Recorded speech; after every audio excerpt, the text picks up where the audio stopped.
나누겠습니다. 오늘도 잘 오셨습니다.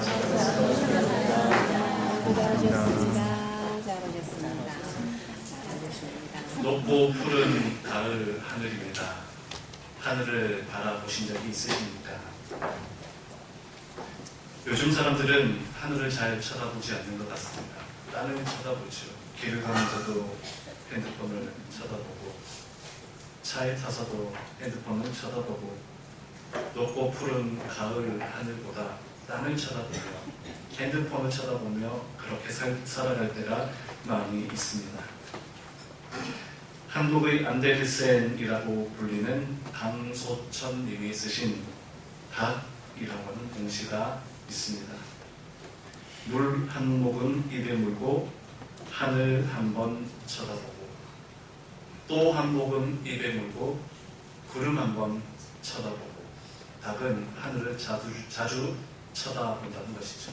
물 한 모금 마실 때마다 하늘을 바라본다라고 그렇게 시에서 노래하고 있습니다. 반면 평생 하늘을 한 번도 쳐다보지 못하는 동물도 있다고 합니다. 바로 돼지입니다. 돼지는 척추 구조상 그리고 눈의 구조와 눈의 위치상 하늘을 올려다볼 수 없다고 합니다. 여러분 잘 아시는 것처럼 등이 굽어 있기 때문에 하늘을 쳐다볼 수 없다는 것이죠. 누워있거나 자빠졌을 때만 겨우 하늘을 쳐다볼 수 있습니다. 평생 하늘을 한번 제대로 쳐다볼 수 없는 돼지가 갑자기 불쌍해지기도 합니다. 오늘 여러분들의 삶은 어떠합니까? 땅만 쳐다보며 그렇게 살아가고 있지는 않습니까? 현실만 바라보며 한숨 짓고 있지는 않습니까? 사도 바울은 오늘 본문 골로새 성도들을 향해 권면합니다. 위의 것을 찾으라. 위의 것을 찾으라. 많은 사람들은 땅의 현실만 쳐다보며 살아가죠. 무엇을 먹을까? 무엇을 입을까? 내가 이 땅에서 얻을 수 있는 것은 무엇인가? 하늘만, 땅만 쳐다보며 살아가는 그들에게 사도 바울은 그리스도와 함께 다시 살리심을 받았다면, 그리스도로 인해 구원받은 삶이라면 위의 것을 바라보아야 합니다.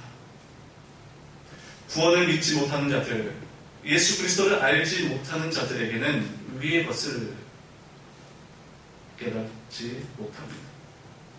위의 것이 어디 있느냐? 그런 게 어디 있느냐? 그저 땅만 쳐다보며 믿음 없이, 부활에 대한 소망 없이 눈에 보이는 것이 전부인 줄 알고 그렇게 살아가죠. 가룟 유다의 마음이라고 하는 작품이 있습니다. 가운데 있는 사람이 가룟 유다인데요. 돈만 쳐다봅니다.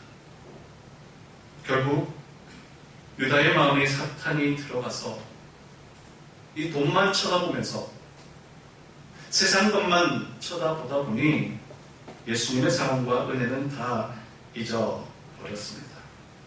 돈에 대한 욕심으로 인해 결국 예수님을 팔아넘겼죠.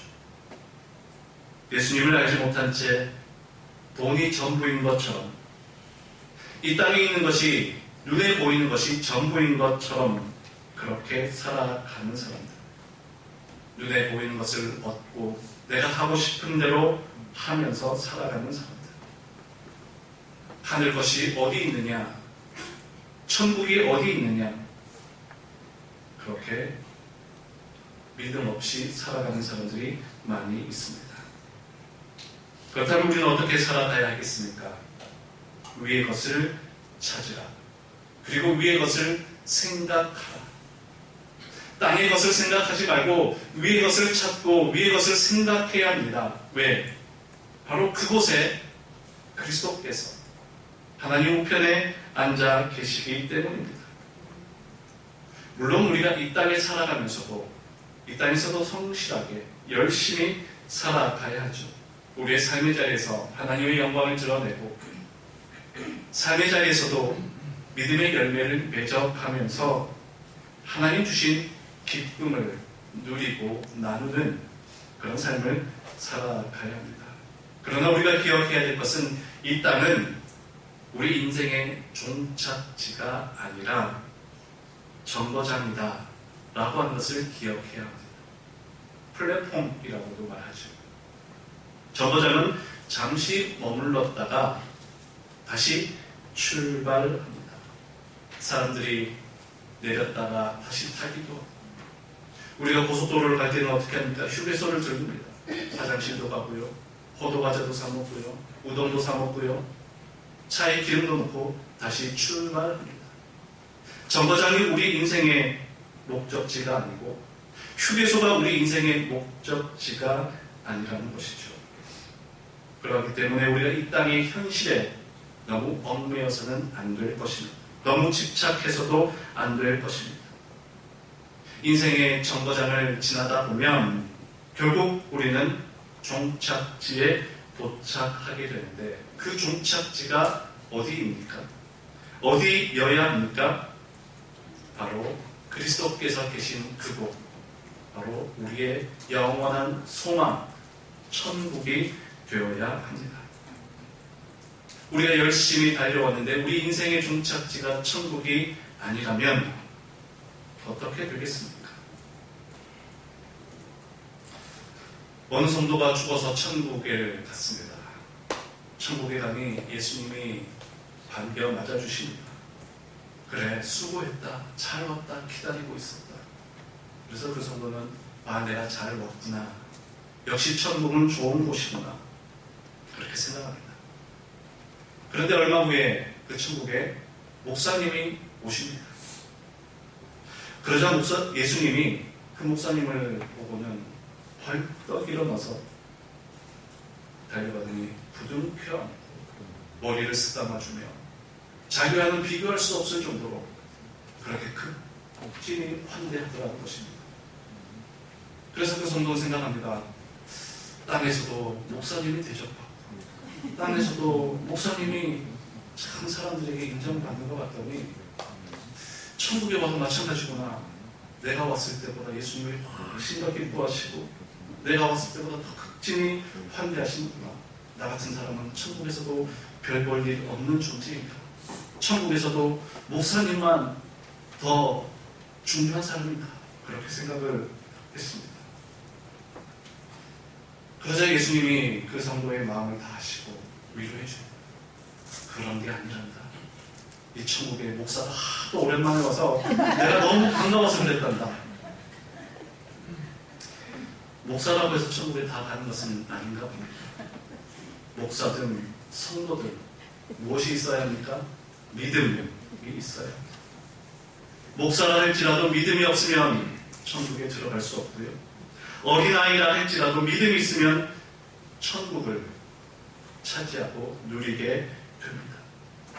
위를 바라보고 위의 것을 생각하며 위의 것을 품고 살아가는 그 인생, 예수님의 그 십자가 사랑, 구원의 기쁨, 나를 위한 하나님의 은총임을 믿고 살아가는 그 사람이 바로 천국 백성이 됩니다.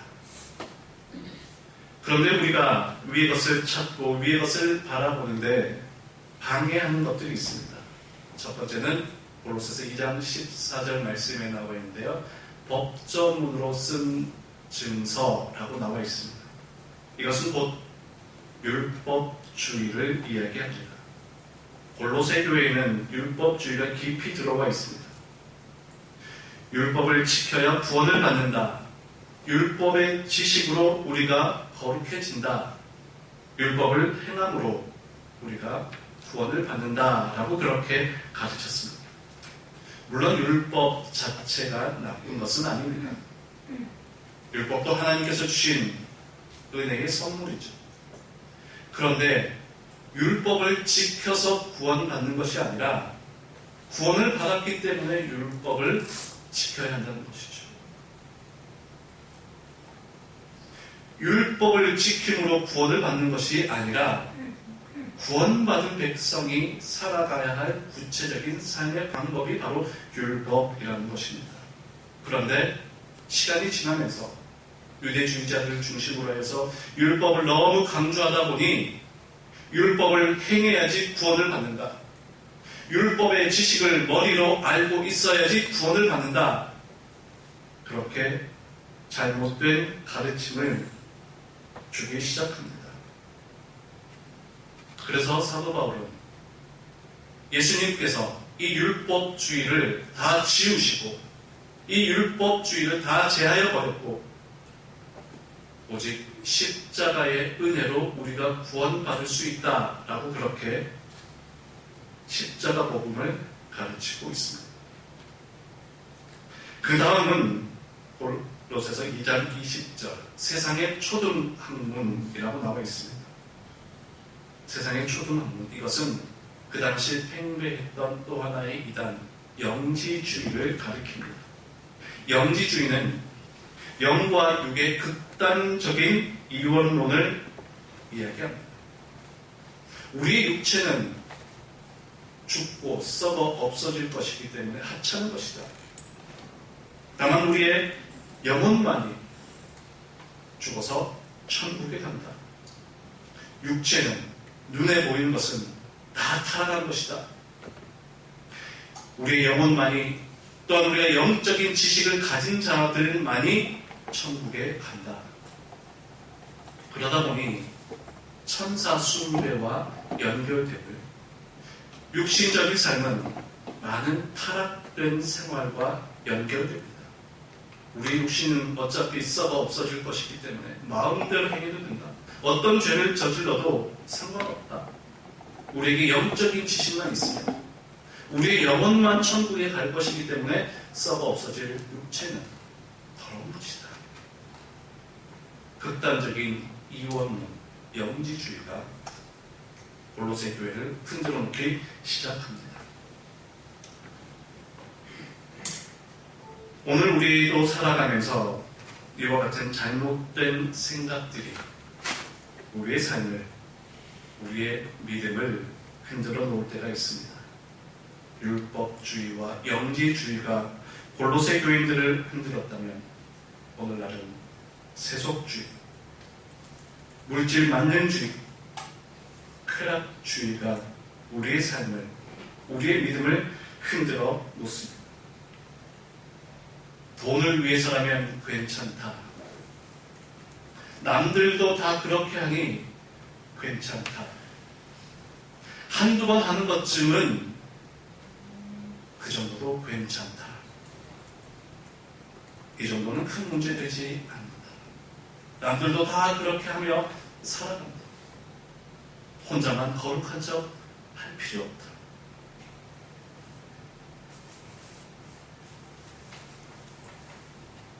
그러나 사도 바울은 이런 잘못된 가르침에 대해서 단호하게 이야기합니다. 붙잡지도 말고 맛보지도 말고 만지지도 말라. 그런데 우리는 어떻게 살아갑니까? 세상 죄악과 유혹들을 씹고 뜯고 맛보고 즐기며 그렇게 살아가려죠. 나도 한번 먹어볼까? 한번 씹어볼까? 한번 즐겨볼까? 씹고 뜯고 맛보고 살아갑니다. 그런 사도 바울은 붙잡지도 말고 맛보지도 말고 만지지도 말고 단호하게 이야기하죠. 왜 그렇습니까? 한 번 붙잡아 보면, 한 번 맛을 보게 되면 그 한 번이 한 번으로 끝나는 것이 아니기 때문에 처음 한 번이 두렵고 무섭고 처음 한 번이 다가가기 어렵지. 그 한 번이 무너지게 되면 어떻습니까? 한 번이 두 번 되고 두 번이 세 번 되고 계속해서 이어지게 됩니다.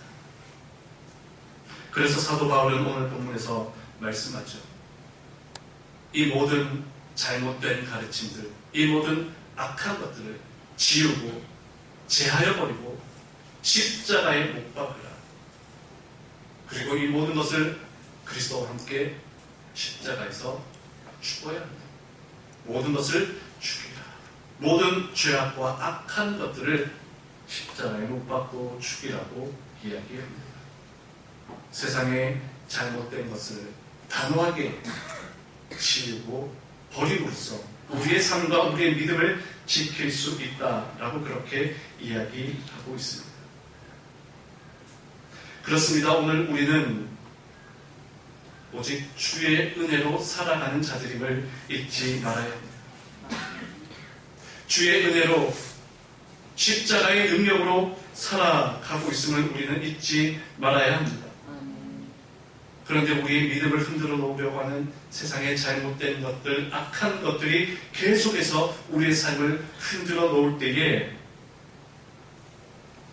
우리의 생각과 마음으로 비집고 들어올 때에 그 모든 것들을 단호하게 물리칠 수 있는 믿음, 용기가 필요하다는 것이죠.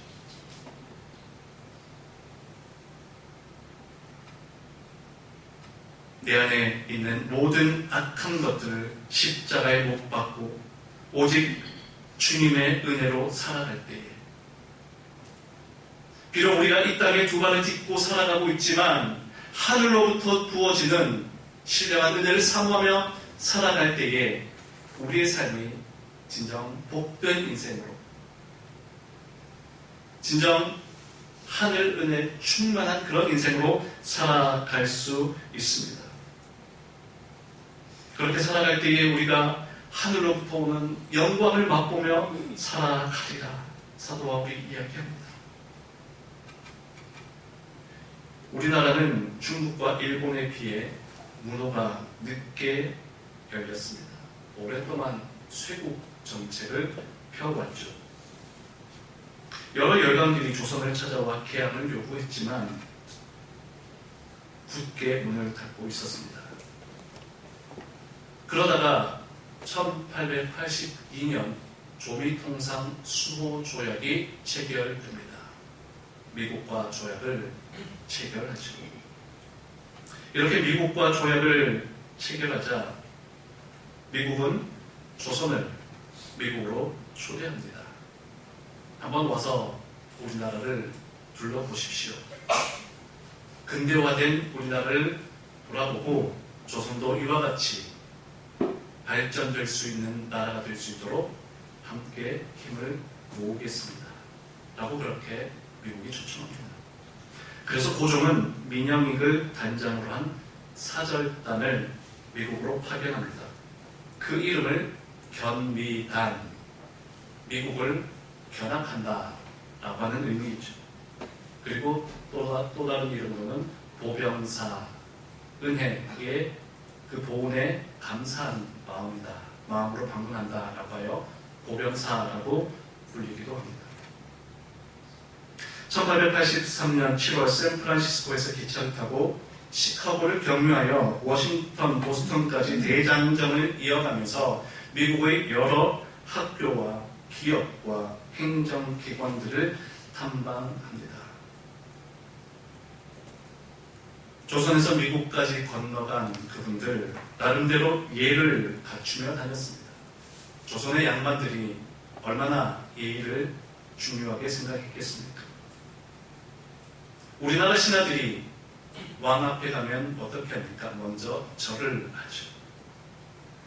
이 사절단이 미국 대통령을 만나서도 큰 절을 올렸다고 합니다. 그리고 서양인들은 실내에 들어가면 중절모를 벗습니다. 그러나 조선의 양반들은 실내에서도 모자를 벗지 않죠. 바로 이 사진이 보병사의 사진인데요. 이렇게 갓을 쓰고 다녔습니다. 기차에서 한 사람이 묻습니다. 당신들이 쓰고 있는 것이 무엇입니까? 우리는 갓을 쓰고 있습니다. 그랬더니 미국 사람들이 깜짝 놀랍니다. 오 마이 갓. 당신들이 갓을 쓰고 있단 말이요. 하나님을 머리에 모시고 다니는군요. 당신들은 어디에서 왔습니까? 우리는 조선에서 왔습니다. 초선 피플이라고 대답합니다. 그러자 그분이 또 깜짝 놀랍니다. 왜냐하면 영화에서 초선은 무엇입니까? 선택받은. 선택받은이라는 뜻입니다. 그래서 실제로 베드로전서 2장 9절에 보면 너희는 택하신 족속이라는 말에 chosen people이라고 나와 있습니다. 우리는 조선에서 왔습니다. We are chosen people. 우리는 조선에서 왔습니다. 당신들은 하나님으로부터 선택받은 민족이란 말이요. 머리에 하나님을 모시고 하나님으로부터 선택받은 위대한 민족이군요. 조선이라고 하는 글자의 뜻이 무엇인지 우리에게 설명을 해줄 수 있겠소? 풀이를 부탁합니다. 그래서 조선 한자를 풀어서 설명해 주는데요. 조자는 십자가를 쓰고 그 밑에 낫이라는 글자를 씁니다. 또 십자가를 쓰고 그 곁에는 밤을 뜻하는 달을 쓰죠. 그러자 선교사가 미국인이 대답합니다. 낮에도 십자가, 밤에도 십자가를 생각한단 말이에요. 그리고 선자는 어떻게 됩니까? 다시 묻습니다. 선자는 물고기 옆에 양이라고 하는 글자를 씁니다. 그러자 미국인이 대답합니다. 물고기는 초대교회의 상징인 익두스, 여러분들 보셨죠? 물고기 표시 차이로 많이 붙이고 다니는. 이것은 예수 그리스도를 뜻하는 신앙 고백이며, 양은 하나님의 어린 양이니 이것은 당신들의 위대한 신앙 고백이 예수님은 하나님의 아들이십니다. 예수님은 우리의 구원자이십니다. 라고 하는 위대한 신앙 고백이 아닙니까? 조선 사람들이 뭘 알았겠습니까? 그런데 지금 기차에서 만난 그 미국인이 이렇게 대답을 했다는 것이죠. 머리에 하나님을 이고 선택받은 그 놀라운 데가 백성들을 보았다. 이분이 누구냐면요, 바로 그 당시 볼티모어 러블리 레인 교회를 목회하셨던 감리교 목사님이신 가우처 목사님이십니다. 가우처 목사님이 기차에서 이 갓을 쓴 조선에서 온 양반들을 만나고, 이분이 평소에도 선교에 대한 열정이 남달랐던 분입니다. 그래서 독특한 행색을 하고 기차에 올라탄 그분을 보고 그냥 지나칠 수가 없었던 것이죠. 그래서 이 가우처 목사님이 조선이라는 나라를 알게 되고요. 킹그픽 감리교 회의에서 내가 조선이라고 하는 나라를 들었습니다. 그 민족은 아직까지 선교사가 들어가지 않았지만 머리에 하나님을 이고 다닌다라고 말할 정도로 하나님으로부터 일찍이 선택받았다라고 하는 그 이름으로 살아가는 자들입니다. 이들을 어찌 우리가 그냥 둘 수 있겠습니까? 그렇게 해서 이 가우처 목사님의 선교적 열정으로 인해서 우리나라에 처음으로 들어오신 감리교 아펜젤러 선교사님이 우리나라로 들어오시게 됩니다. 물론 언어 유희에 의한 이야기입니다만은, 그러나 머리에 하나님을 모시고 살아가는 그 백성을 이 가우처 목사님이 그냥 지나치지 않는, 우리가 선택받은 백성임을 확신한 이 가우처 목사님의 믿음의 결단을 통해 우리나라에 복음이 들어올 수 있었던 것입니다.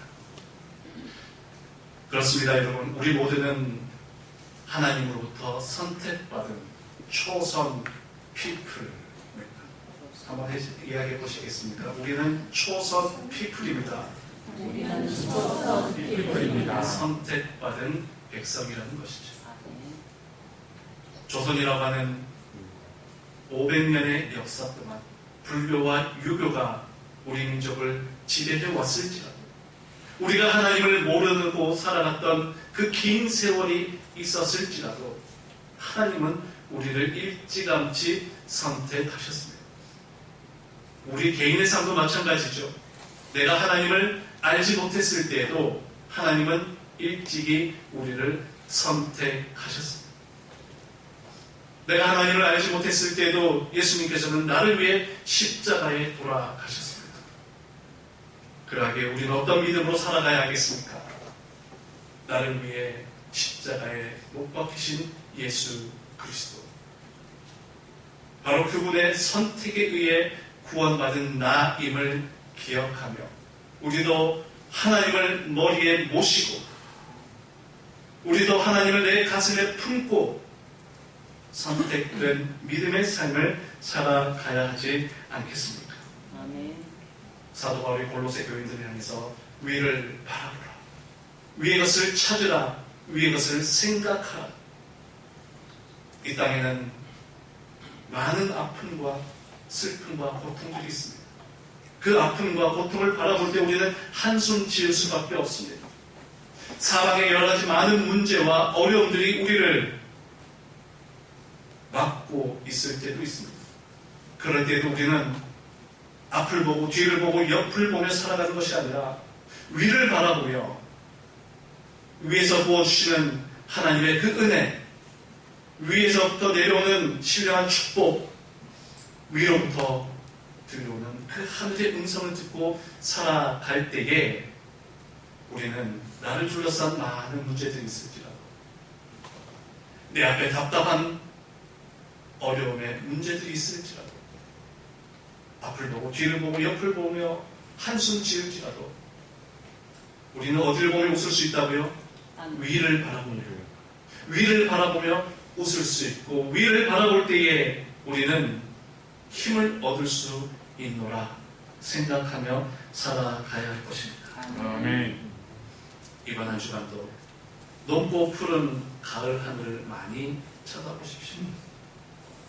그러면서 저 높고 푸른 하늘 위에 계신 하늘 아버지, 저 높고 푸른 하늘을 창조하신 하나님 아버지, 그리고 내 인생도 저 높은 곳을 향하여 날마다 인도하시는 하나님의 그 은혜를 누리며 하늘로부터 부어지는 놀라운 은혜와 기쁨, 그 사랑, 그 능력에 힘입어 이름으로 승리하는 여러분들의 삶이 되시길 간절히 축원합니다. 아멘. 기도하겠습니다.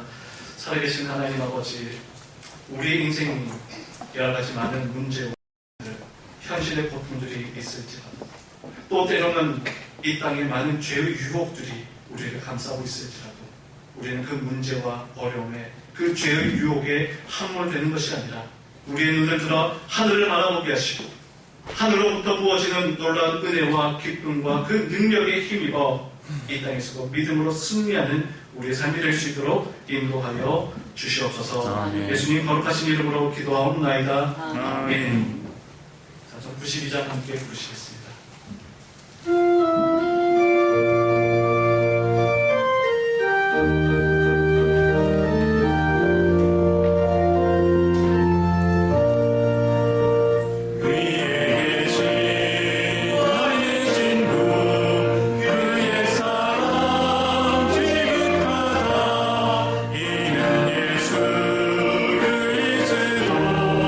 나의 구주, 나의 친구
이 고백이 우리 믿음의 고백이 될 수 있도록 인도하여 주옵소서. 아멘. 우리가 힘들고 어려울 때에, 지치고 상했을 때에 위에 계신 나의 친구 예수님께서 나에게 힘과 능력을 더하여 주시기에, 또한 우리가 궁극적으로 가야 할 그 하늘 소망을 품고 살아가는 우리 모든 창신교회 성도들 될 수 있도록 인도하여 주옵소서. 아멘. 주님 주신 귀한 은혜에 감사함을 예물 올려드립니다. 11조 헌금으로, 감사 헌금으로, 주일 헌금으로, 어린이 헌금으로 주님 앞에 드리오니 주님께서 이 예물 기쁘게 받으시고 하나님 나라, 하나님 영광 위에 복되게 사용하여 주옵소서.